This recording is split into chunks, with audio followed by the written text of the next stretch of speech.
పశ్చిమ గోదావరి జిల్లా భీమవరంలో శాకంబరిగా దర్శనమిచ్చారు మావులమ్మ అమ్మవారు. ఆషాఢ పౌర్ణమి సందర్భంగా మావులమ్మకు శాకంబరి అలంకరణ చేశారు ఆలయ అర్చకులు. శాకంబరి అలంకరణలో అమ్మవారిని దర్శించుకునేందుకు భక్తులు బారులు తీరారు.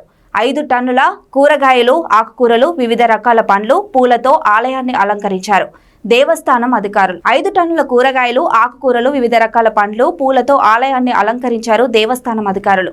ప్రజలు అంతా సుభిక్షంగా ఉండాలని, పాడి పంటలతో సంతోషంగా ఉండాలని అమ్మవారికి ప్రతి సంవత్సరం శాకంబరి అలంకరణ చేస్తామని ఆలయ అర్చకులు చెబుతున్నారు.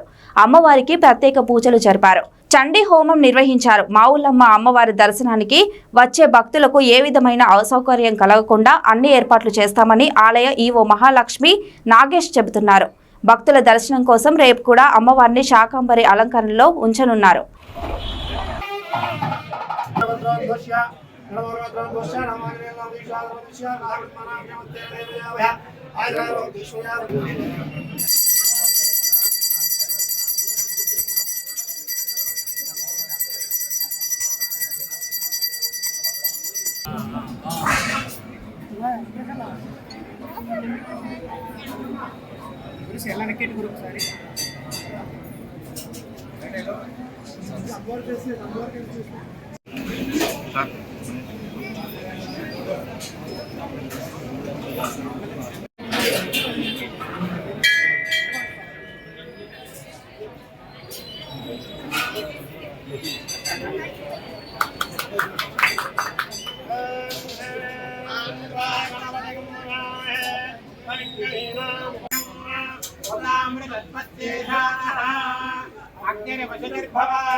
పశ్చిమ గోదావరి జిల్లా భీమవరం పట్టణంలో ప్రముఖ పుణ్యక్షేత్రం శ్రీ మావుళ్ళమ్మ అమ్మవారు అత్యంత విశిష్టత గొప్ప కలిగిన ఈ అమ్మవారు చూపులతో భీమవరం పట్టణం కానీ పరిసర గ్రామాలు కానీ ఇవన్నీ కూడా ఆనంద సంతోషాలతో సిరి సంపదతో వర్ధిల్లుతున్నారు.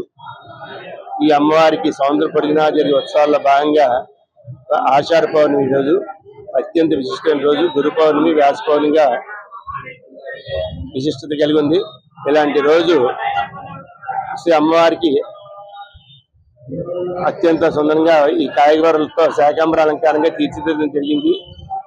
ఈ ఆషాఢ మాసంలో కొత్తగా వచ్చే వర్షాల వల్ల కానీ అట్ల వల్ల కానీ వచ్చే విపరీత పరిణామాలకి ఇబ్బంది పడకుండా కాయగూరలు మాత్రమే భుజించాలన్న సాంప్రదాయానికి అనుగుణంగా పలు చోట్ల ఇలా శాకంబర అలంకారం నిర్వహిస్తారు.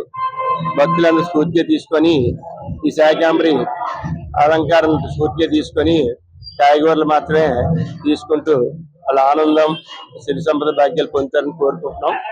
ఈ అలంకార నిమిత్తం గౌరవ శాసనసభ్యులు శ్రీ అంజిబాబు గారు, అలాగే పట్టణ పెద్దలు, ప్రముఖులు, అలాగే మన వైదిక సిబ్బంది, ప్రధాన అర్చకులు ఈ అందరి సహకారంతో ఈ కార్యక్రమాన్ని ప్రోత్సాహంతో చేయడం జరుగుతుంది. భక్తులందరూ శ్రీ అమ్మవారిని ఎంత అందమైన అలంకారంలో చూసి ధరించి సిరి సంపద పొందుతారని కోరుకుంటున్నాం. జై శ్రీ మావుళ్ళమ్మ, జై జై శ్రీ మావుళ్ళమ్మ.